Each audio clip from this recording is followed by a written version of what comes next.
estamos de retorno, Alexander. ¿Y qué es lo que pasa en el PRM entre Abinader y papá e Hipólito Mejía? Sí. Ahí hay como algunos problemitas que no se ven, pero que a veces las cosas que no se ven son más importantes que las que se ven. Mira, Lindsay, parecería mentira, pero a quien menos le conviene una campaña a destiempo es a la oposición. A quien menos le conviene una campaña de tiempo a la oposición, porque una campaña de tiempo implica iniciar una serie de gastos que a veces los partidos tienen que asumir con deudas. Y ese es uno de los graves problemas por los cuales los partidos están tratando de votar una ley de partido y de organizar las cosas, porque esas campañas electorales a destiempo le salen demasiado costosas. Pero en este caso la oposición ha iniciado una campaña de destiempo.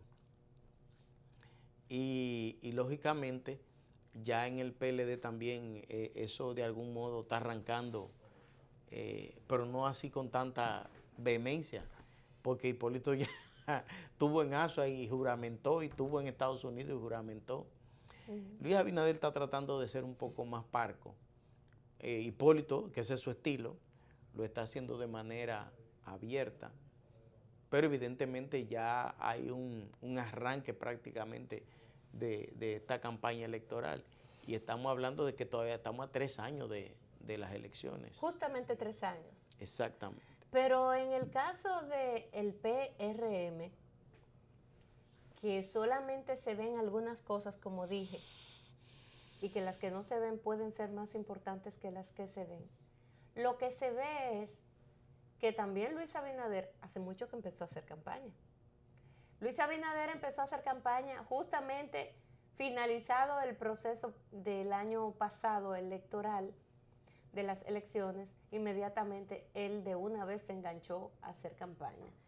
La Marcha de los Verdes o el Grupo de los Verdes, parte de esa sombrilla es una sombrilla donde Luis Abinader se siente acorado. Él se acora ahí y hasta le ha servido un poco, digamos que de plataforma. ¿Pero qué tanto?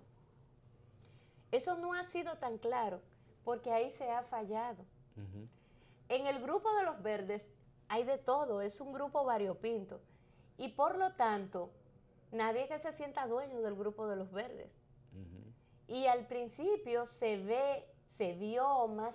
era mucho más evidente que detrás del Grupo de los Verdes, parte de esto estaba Luis Abinader, porque también la USAID iba financiando y apoyando por abajo, porque les agradaba la idea de un Luis Abinader. Lo que pasa es que hay candidatos y hay candidatos. Hay algunos candidatos, hermano, que hacerle campañas, manejarle la imagen, es como un barril sin fondo. Sí. No hay manera, se gastan todos los cuartos del mundo, se invierten, se gastan más que invertirse, y no se le ven los resultados. No se ven resultados. Es que hay gente que no tiene ese carisma, ese ángel, porque esa atracción. No tiene ese charming, no tiene el ángel. Es evidente que Luis Abinader no lo tiene. Porque lamentablemente no ha conectado con la sociedad dominicana. Y aún manejando temas que pudieran interesarle a los dominicanos, está el otro que es, tú ves cuando tú mismo dices, no, es que esa mujer, no hay forma, o ese hombre, no hay forma.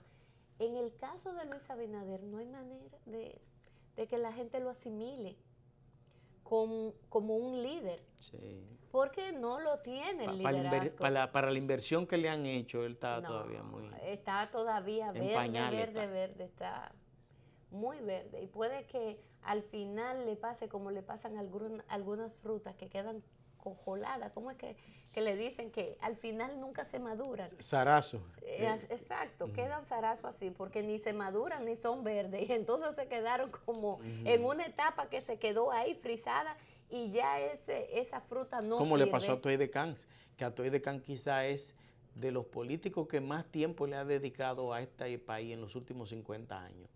Atoy tiene que estar entre ellos.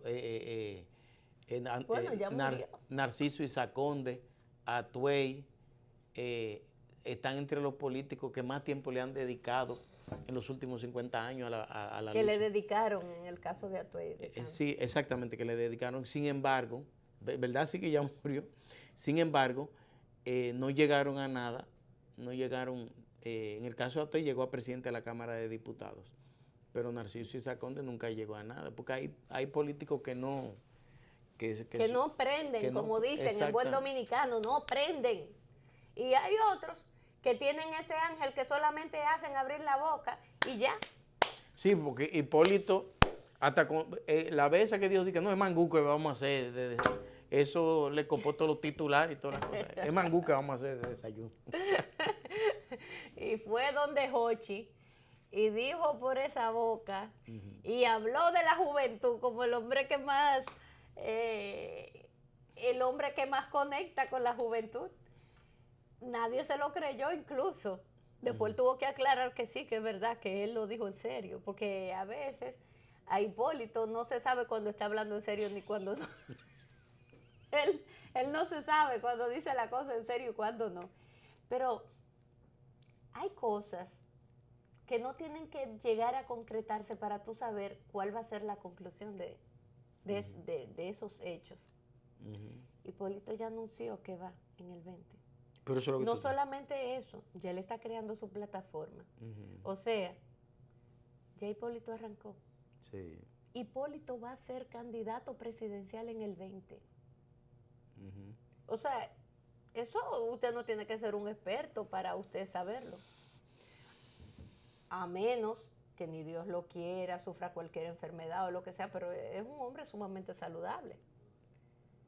Y a menos que ese tipo de eventualidades no se den, Hipólito será candidato presidencial en el 20.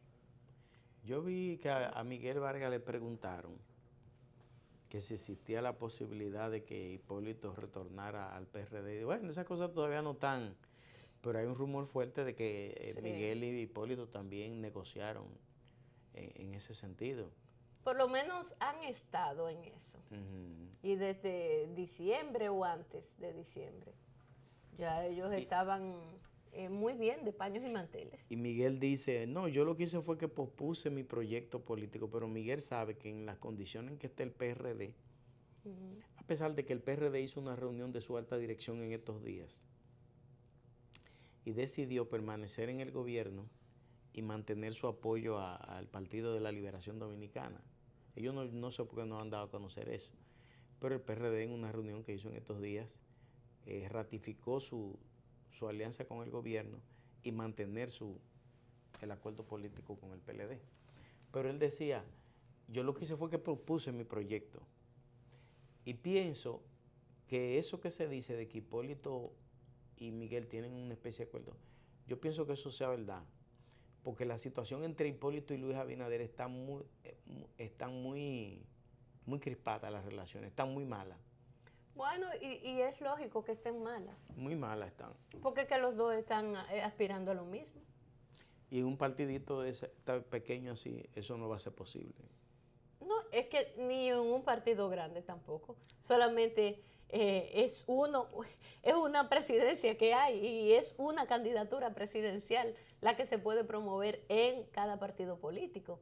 Entonces ellos lo que están jugando es un poco a quién es que se queda con... Y esa es la franquicia de los Abinader. Yo no sé si... Por eso. Yo no sé hasta dónde Hipólito pueda tener control ahí, pero esa es la franquicia de los Abinader. Ciertamente que es. Esa es la Alianza Social Dominicana, que es la franquicia con la que el señor Luis Abinader se postuló como 10 veces a la presidencia de la República. Sí. Desde los años 70 se estuvo postulando a la presidencia de la República. Yo creo que llegó a alcanzar un 0,02%. Por ahí sí. O sea, nunca conectó tampoco. Sí. Mira, los empresarios tienen que entender que este es un país donde tiene las reglas de juego muy claras. Tú ves esas pretensiones con este muchachito del ayuntamiento, David Collado. Pero David tiene condiciones y David David no es... Este muchacho es un muchacho que representa al sector empresarial. Pero él tiene condiciones. No es verdad que el PRM sea su partido, ni que no sé cuánto, ni mucho menos.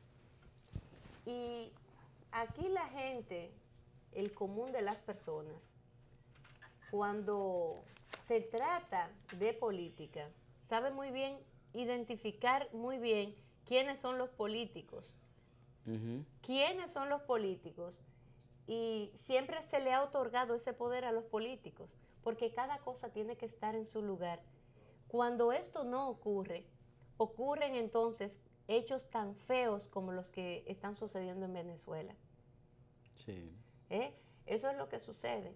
Pero bueno, vamos a ver qué pasa con Hipólito Mejía y Luis Abinader. Pero la verdad es que Hipólito incluso empieza a aparecer en medios de comunicación y en medios muy especiales, un poco identificándose con lo que es la figura del propio Hipólito Mejía, porque mira qué programa va, al programa de Jochi. Y ustedes saben muy bien lo que representa Jochi. Jochi es un hombre que hace programas bien ligeros para un poco desestresar a la gente, eso es botando el golpe con Jochi, tú entiendes, relajar la chabacanería y la cosa. Y le va muy bien al perfil de Hipólito Mejía, porque también hay que reconocer que donde llegó Hipólito se acumula gente. No pasa por desapercibido. Llegó Luis Abinader y es como si no hubiese llegado nadie. Hay gente que son así en política. Y son señales que te dan, sobre todo aquellos que trabajamos en los medios de comunicación, trabajamos imagen, nos damos cuenta de qué tan difícil puede ser un candidato o no al momento de establecer estrategias para vender la figura de ese candidato. Hay algunos que se venden solos. Mira, que lo que hay es que estarlo controlando, de hecho. Y hay otros que hay que estarlo empujando para que abran la boca. Sí. Mira, yo recuerdo cuando Leonel salió como candidato en el 95, que Peña Gómez dijo, él tiene talento, pero él no tiene la experiencia, él es un peso liviano todavía, ese es un pollito todavía para enfrentarse a un peso pesado como yo. Y recuerdo que Leonel Fernández fue a Cristo Rey y había un mecánico reparando un vehículo estaba debajo de un vehículo reparándolo. Y cuando el mecánico, todo sucio de grasa, se puso en el medio y abrió, Leonel, mi hermano. Y esa foto salió en la primera plana de todos los periódicos, porque eso se vio como una cosa como tan natural. Sí, es que eso es así, espontáneo. La espontaneidad que se da en la gente cuando reciben o ven a un líder de la política, eso es... Pero que Leonel todavía no se puede decir ni siquiera que era un líder. En ese momento... bueno, era solamente que el candidato presidencial había sido estaba saliendo, candidato vicepresidencial acompañando al profesor Exactamente. Bosch. Pero ese hombre salió con eso. Bueno, eso era que lo conocía al presidente Fernández. No, porque hay políticos que todavía no son conocidos, pero tienen gente a quien ellos les simpatizan. Sí. Por ejemplo, nosotros estamos aquí, hay gente que te ve a ti y tú tienes tu fan y a lo mejor te ven por ahí y te vocean, Lindsay, y te hablan como si fuera... como si fuese mi hermana, de toda la vida me ha pasado. Pero eso pasó esa vez eso pasó, y eso fue una cosa que despertó el interés de Leonel en la prensa. Pero los estrategas que manejan a Luis necesitan hacer eso. Vender, qué sé yo, vender esa parte, no sé si él la tendrá, pero vender alguna parte de él que llame la atención de la gente. Bueno, compañero, ¿cuál es? Eso es lo que te digo. Eso es lo que hay que descubrir. Hay que descubrirlo. No estoy restándole méritos. Porque Hipólito no es fácil. le resto méritos a Luis Abinader. Creo que es una persona buena, pero decente, Pero no es eso, es el ángel Yo tengo un que amigo, le falta. yo tengo un No lo amigo que es tiene. productor agropecuario Ujú. y ese amigo un día andábamos juntos y él pasó por la empresa de Hipólito a comprar unas latas de semillas y yo entré con el amigo mío allá y al rato Hipólito y el amigo me estaban hablando como si fueran dos amigos de 40 años. Sí, no, pero yo quiero que tú veas cuando Hipólito llega a un supermercado. Todos los muchachos, Los gondoleros atrás los de él. gondoleros atrás de Hipólito, todos los muchachitos que llevan la compra al vehículo, quieren que sea, quieren llevarle la compra a Hipólito. O sea, Hipólito es un hombre con una, yo digo que... Con un dinamismo. Sí, no, con una forma de ser que conecta demasiado, independientemente de todo, ¿eh? Independientemente de si es buen o mal político. Yo hablo es del ángel que tiene, ese liderazgo que él lo cultivó desde muy niño y que los resultados están ahí. Llegó y subió como la espuma. Mira, Hipólito por poco y se le mete a Danilo, le gana Sí. en el 12. Si Leonel no se emplea a fondo, Así mismo fue. porque también, así como Hipólito tenía ese ángel y ese liderazgo tan marcado, así no lo tenía Danilo, porque Danilo no lo tiene tampoco. Danilo no tiene ese ángel como político. Y él ha tenido, por eso que tuvo que contratar una serie de expertos en imagen para, en base a las virtudes que él tiene y ya ostentando el poder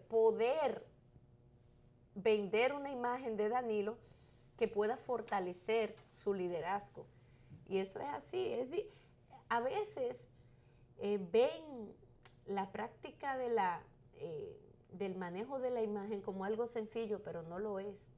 La parte de estrategia, de comunicación e imagen es todo un trabajo arduo donde tú tienes que manejar la parte psicológica, sociológica de la gente, todo. Tú tienes que conocer a fondo la sociedad, ver conocer a fondo el candidato, ver qué cosas tú le puedes sacar ventaja, cómo explotar eso. No es fácil manejar la imagen de ningún candidato, sobre todo de aquellos que gozan de pocas virtudes, digamos, que puedan conectar de manera directa con la gente. Hacerlo a veces son labores titánicas, las que tenemos nosotros, los que nos dedicamos a este oficio, qué hacer para poder hacer llamar la atención de ese candidato que usted quiere venderle a la población. Son de las cosas. Tú sabes que yo hablaba con mi mamá tiene 84 años y mi mamá fue maestra. Y yo hablaba con mi mamá y mi mamá decía, yo era de Trujillo. Yo era de Trujillo. Y después de Trujillo de Balaguer. Y ahora de Leonel. Ah, ella es de Leonel. Y yo le digo, usted ha venido dando unos sartos. Que ella es Yo le digo, usted ha venido dando unos sartos. unos saltos grandes. Sí. Entonces ella defiende a Trujillo. Ella dice, Pero es que Trujillo hizo muchas cosas. Trujillo fue quien creó aquí las bases de todo lo que tiene que ver con el Estado, claro. con la formación del Estado. Él es quien crea el Estado realmente, Trujillo. Sí. La parte más negra de Trujillo, más oscura, es justamente la imposición en base al miedo, que es uno de las opciones que tienen los líderes, sembrar miedo o que te veneren, bueno. Pero en el caso de Rafael Leónidas Trujillo, si algo tuvo Trujillo fue que se hizo acompañar. Estaban a su alrededor los eruditos más finos de este país. Y lo que no, incluyendo a Balaguer. Tuvieron que salir del país. Ah, sí, se tuvieron que ir del país. Tuvieron que irse al exilio. Pero lo que te iba a decir que mi mamá decía que Trujillo tiene una personalidad tan fuerte que tú no podías mirarlo de frente. Ajá, sí, una personalidad. Pero que ella decía que era una personalidad atractiva, pero que tú no podías como... Una cosa que parece contradictoria.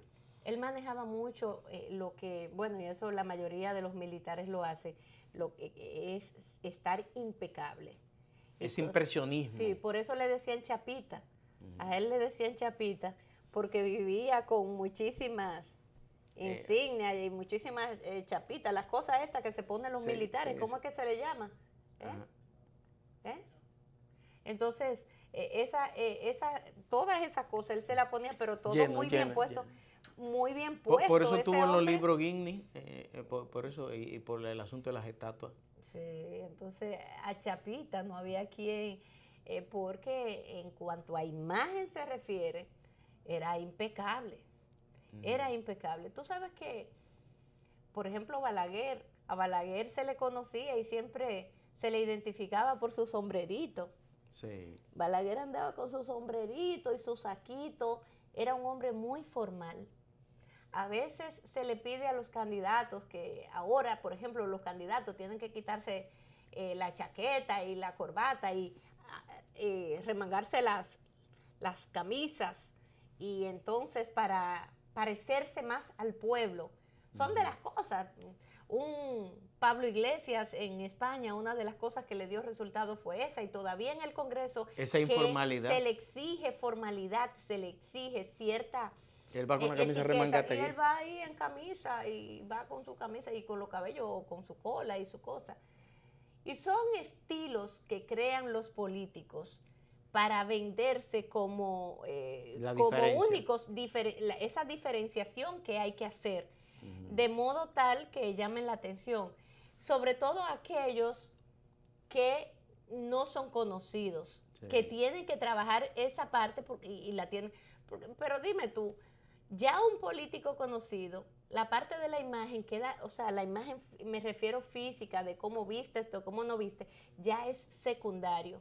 Porque la gente no ve si tú tienes corbata o no tienes corbata.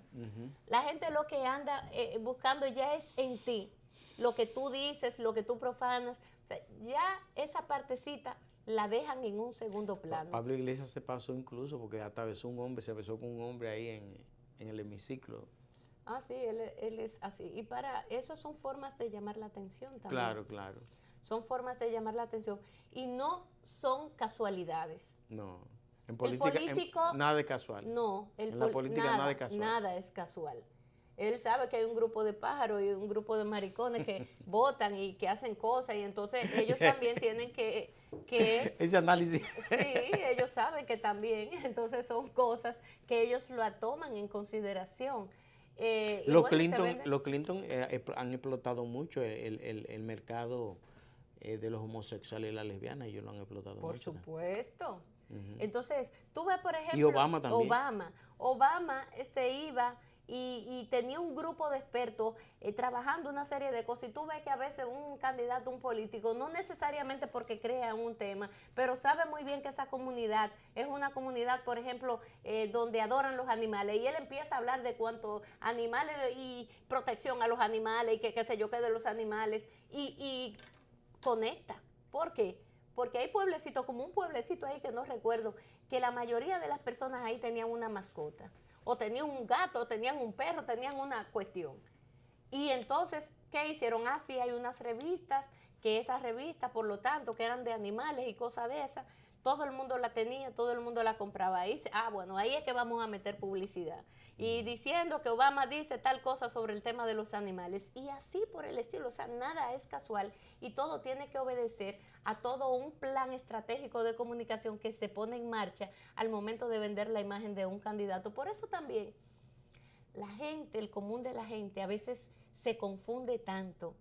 Ayer mismo decía, no, es que fulano hace tal cosa. Digo yo, señor, ahí salió un listado y me llama una tía mía. Ay, Dios mío, y entonces quitaron a Navarro y quitaron a qué sé yo quién, quitaron a Peralta, lo movieron para aquí, para allá, porque tú viste el listado que está saliendo de decreto de Danilo. Danilo no ha nombrado, ni siquiera ha cambiado el jefe de la policía, que debió de sacarlo ya, porque él ya cumplió 2 años. Pero Danilo, que también quiere tener su propio estilo, él ha querido diferenciarse, porque es un tema solamente de diferenciación. Él ha querido diferenciarse de los demás políticos, de los demás de los políticos que siempre los 27 y los 16 de agosto, como se estila, se hacen cambios. Bueno, pues Danilo no ha querido hacerlo, no ha querido, y simple y llanamente lo ha hecho otro día. Cualquier otro día. Bueno, ya hoy es 17, puede que salga hoy, puede que salga en una semana, y en eso incluso Danilo hasta pone a sufrir a la gente. Oh, pero y mucho que lo ha puesto a sufrir. los organismos reguladores no pueden pasar de 4 años, y el de la Superintendencia de Valores tiene 5 años y pico ahí ya. Sí. El de la Superintendencia de Valores, o sea que Danilo juega con eso. Sí, entonces son de las cosas y son estilos que se van creando dentro de lo que es el comportamiento de los políticos con el propósito de llamar la atención en cuanto a que quieren vender una imagen que los haga propios, o sea, que le haga ser diferente. Que cuando se hable del tema así, Danilo es así, o Pablo Iglesias es de tal o cual. Y Donald Trump. No, y Donald Trump es Donald Trump es un Hipólito Mejía guardando las diferencias. A la norteamericana. A los norteamericanos. Eso es lo mismito. Un Hipólito Mejía a la norteamericana. Si hay dos personajes que se parecen, Dios mío, son esos dos. Yo le voy a decir a Héctor, porque esto lo analizaba mucho cuando Hipólito era presidente. Analizaba mucho el caso. Yo le voy a decir a Héctor que Héctor Herrera. Sí, Héctor decía de que Saludos, estamos en la era de los presidentes, no voy a decir la expresión que no sabe. Chabacano. Y entonces, chabacano. Entonces decía Hipólito aquí, fulanito allí, Pereceíta allí. Yo le voy a decir a Héctor que analiza Donald Trump allí. Donald Trump en los Estados Unidos, porque tiene sus peculiaridades. Unas peculiaridades que, a propósito de Donald Trump, no sé si viste la reacción de Evo Morales. ¿Con relación a qué? Con relación a la última locura de Donald Trump de pretender invadir prácticamente Venezuela. Ah, sí. De esa ocupación militar. Y Evo Morales decía que a Venezuela hay que defenderlo más. Y un tanto llamaba la atención, recriminaba a todos esos países que no han alzado la voz para defender a Venezuela. Que Venezuela somos todos, Venezuela es toda la región. Venezuela, lo que le pase a Venezuela es parte de lo que le pasa a América Latina. Yo no sé, te voy a decir esto, yo no sé lo que Estados Unidos está planificando.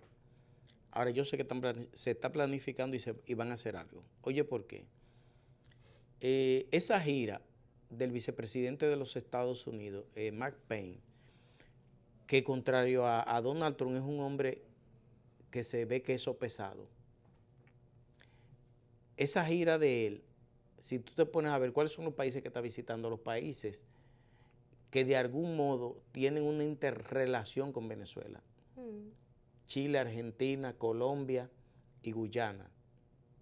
O sea, si tú te pones a ver, los países que está visitando son países que de algún modo. Entonces, esa declaración del jefe del Comando Conjunto de los Estados Unidos, que Estados Unidos solo intervendría en Venezuela si fracasa la diplomacia.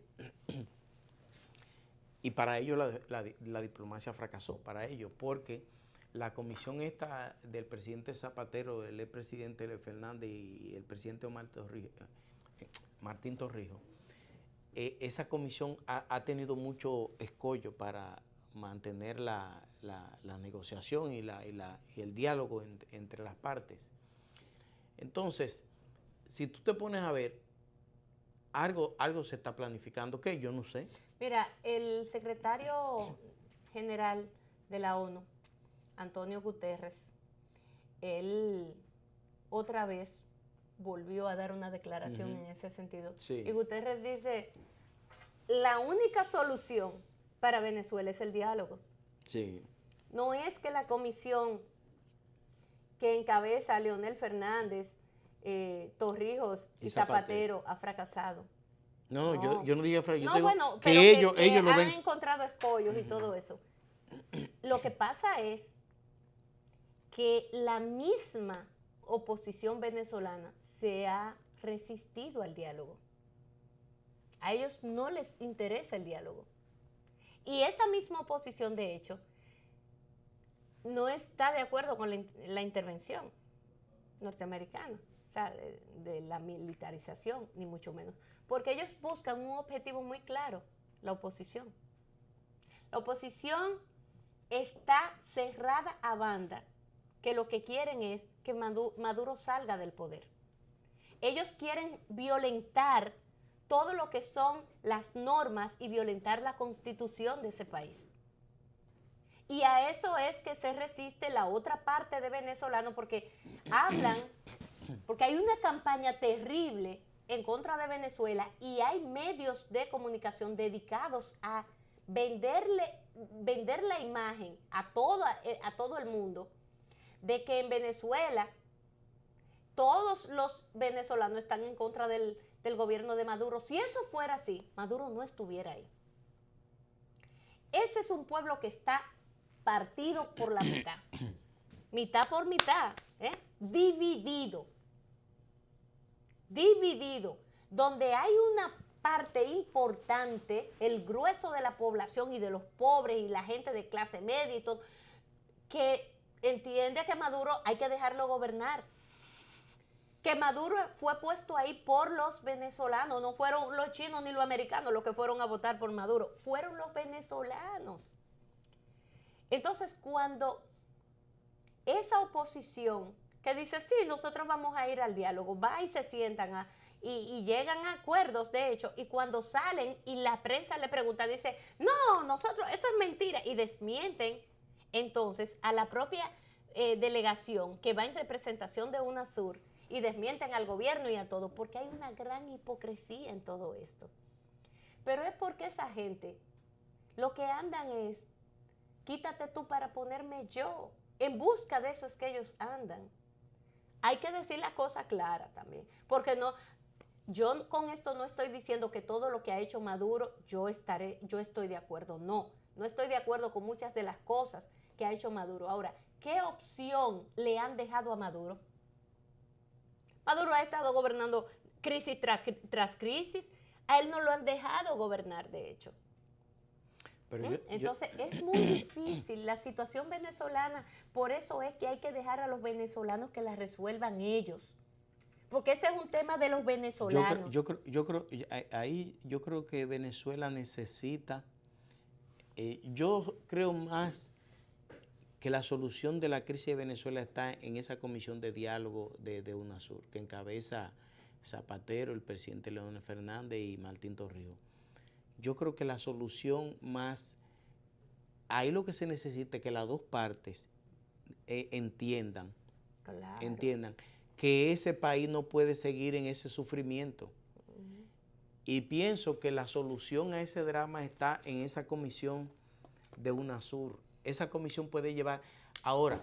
Es que no depende de la comisión, ahora, ni siquiera, Alexander, depende de ellos. Depende de que ellos quieran dialogar. Mira, pero eso es lo que te estoy diciendo, que ahí lo que se necesita es que ahí en Venezuela las partes entiendan, esa comisión puede darle una solución. Sí, es claro. Más, mira, te voy a decir, esa visita así repente de Maduro a Cuba, cuando Peña anda en esta gira por estos países de América Latina, y cuando se está notando un discurso, yo hablaba con unos amigos sobre el tema y yo le decía a ellos, Estados Unidos puede estar planificando repetir el caso de Panamá en Venezuela. Repetir el caso de Panamá en Venezuela, que le salió bastante bien. Pero eso puede tener sus complicaciones. Entonces yo lo que pienso es que si Estados Unidos y la OEA y la ONU y Colombia, que es una de las partes, Colombia por la gran cantidad de venezolanos que está recibiendo ya, de hecho es parte de ese conflicto. Si todos estos países, yo lo que pienso que deben de empoderar a esa comisión de expresidentes para que esa comisión tenga un mayor poder de influencia en Venezuela. Y yo pienso que esa comisión con un mayor poder de influencia en Venezuela puede darle una salida a esa crisis. Y obligar, porque así como los coreanos entendieron por la presión de China que tenían que bajar el nivel de tensión, si esa comisión es empoderada por los mismos cubanos, por Colombia, la OEA, por Estados Unidos, esa comisión puede llevar... Mira, esa comisión hizo su parte. Eso es lo que te estoy diciendo, pero... Hizo su parte y fue con el propósito de ayudar. El problema se encontró allá, en que ellos no querían tal ayuda. Ellos no quieren tal ayuda. Todavía a Venezuela no le ha llegado el momento en que al final esos políticos, sobre todo la oposición, entiendan. Pero ¿tú sabes por qué no entiende? Porque realmente la mayoría de esa gente de la oposición no son verdaderos políticos. Y ahí es donde está el gran problema. En encontrar una oposición que primero a lo interno está totalmente dividida. Esa mesa del diálogo, la MUD, olvídense de eso, de que sea cierto que ellos están todos en una misma dirección. No, eso no es verdad. Y entonces, allí es donde se encuentra el nudo del problema, en esa oposición. Una oposición desorejada que no conoce de los procesos políticos. Por eso es que la política es para políticos. Yo no sé si tú has visto a Capriles hablar en entrevistas, exponiendo sus pareceres. Se evidencia en este muchacho que no tiene la mínima idea de lo que es la política. Pero el otro, el López, que estaba preso, que ya lo mandaron para su casa, tampoco. Y la mujer, ya tú sabes. Entonces, ok, que pueden hacer ruido y que tienen el apoyo de todos, de una cantidad de medios internacionales, CNN y cuantos medios tú te puedas imaginar, todos a su favor.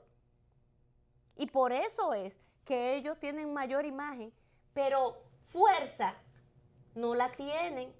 Calidad como políticos, ninguna. Esa gente son más difíciles negociar con ellos que con los haitianos. Y mira que los haitianos te dicen una cosa y después terminan haciendo otra. Peores que ellos. Y así es como están. ¿Pero por qué? Simple y llanamente porque no hay conciencia. Porque no son políticos verdaderos, profesionales de la política. No lo son. A propósito, Liz, yo no sé dónde se fueron los verdaderos políticos y por qué le dejaron ese espacio a estos loquitos, a estos desorejados que son los que salen en los medios.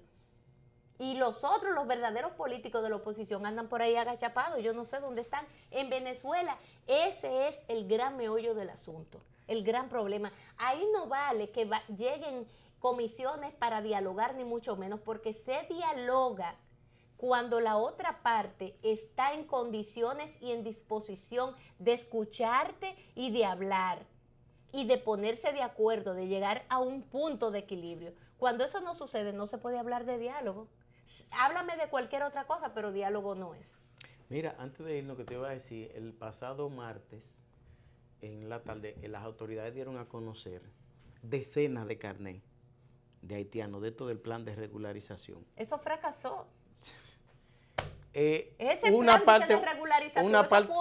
parte falsificado y otro, gente que no eran los beneficiarios portando esos carnets. ¿Tú sabes lo que sí pasó con el tema de regularización? Que Gustavo Montalvo hizo que se gastaran millones y millones, miles de millones de pesos. 1.200 millones no fueron. Sí, millones y millones que salieron de los bolsillos suyos, míos, tuyos y de todos nosotros para destinarlo a un plan que sabíamos todos nosotros que iba a fracasar. Ahora, de los 200,000 haitianos que se regularizaron y no sé cuántas cosas. Dije que 7,000 solamente cumplen con todos los requisitos y las cosas. Un disparate pero mayúsculo. Lo que sucedió, una sinvergüencería de las más grandes que ustedes se puedan imaginar. Todo por un ego y un quererlo saber todo y el no querer escuchar a nadie. El usted creerse por encima del bien y del mal y que sí, que los haitianos y que esto. Hicieron un disparate allí. Tú veías la fila de gente que llegaban. Óigame, caballero, lo primero es que tú, esa gente, no tienen documentos. No tienen documentos que le identifiquen porque esas personas no tienen nada en su propio país. Lo primero que había que hacer era un acuerdo con Haití que supuestamente se hizo, pero donde hubiese una comunicación fluida y donde ambas autoridades estuvieran trabajando de la mano de manera conjunta. Pero tampoco era un proceso que iba a culminar de la noche a la mañana, que se iba a terminar de la noche a la mañana. Se hicieron una serie de sugerencias y la hizo la Fuerza Nacional Progresista, pero no lo acataron. Porque al principio y en esos momentos acusaban a la Fuerza Nacional Progresista de ser xenófoba, de ser racista, de ser... Y al final, ¿quién tuvo la razón? La tuvo la Fuerza Nacional Progresista. Entonces, a veces el orgullo obnubila, como también el poder. Y eso nos ha costado a nosotros los dominicanos gastar dinero, mucho dinero que se pudieron emplear en otro sector, como por ejemplo el sector salud, que es consecuencia también de esa migración descontrolada. Y al final tenemos el tema migratorio. Miren, hasta aquí. Nos llegó el agua a las narices para ahogarnos con el tema. Un fracaso total. Por eso yo digo que si el presidente quiere que un proyecto termine en algo positivo, que no ponga a Gustavo Montalvo. Presidente, no lo ponga, porque mire, fracasó en el tema migratorio. Fracasó en el tema de la alfabetización. Eso fue un fracaso y se gastaron muchísimo cuarto ahí también. Fracasó en todo lo que tiene que ver con educación, porque él es el ministro de Educación. Y mire todos los líos que hay ahí. Fracasó como ministro de Interior y Policía, porque él es ministro de Interior, él es ministro de Educación, él es ministro de todo. Fracasó en todo lo que tiene que ver con el tema de la seguridad ciudadana, que el 80%, y para mí que es el 99% de la población, entiende... No, el 911 eso fue un disparate, porque el 911, aunque se vea bien, el 911, dentro de todo un esquema de seguridad ciudadana, era uno de los pasos, como el quinto paso que se tenía que dar.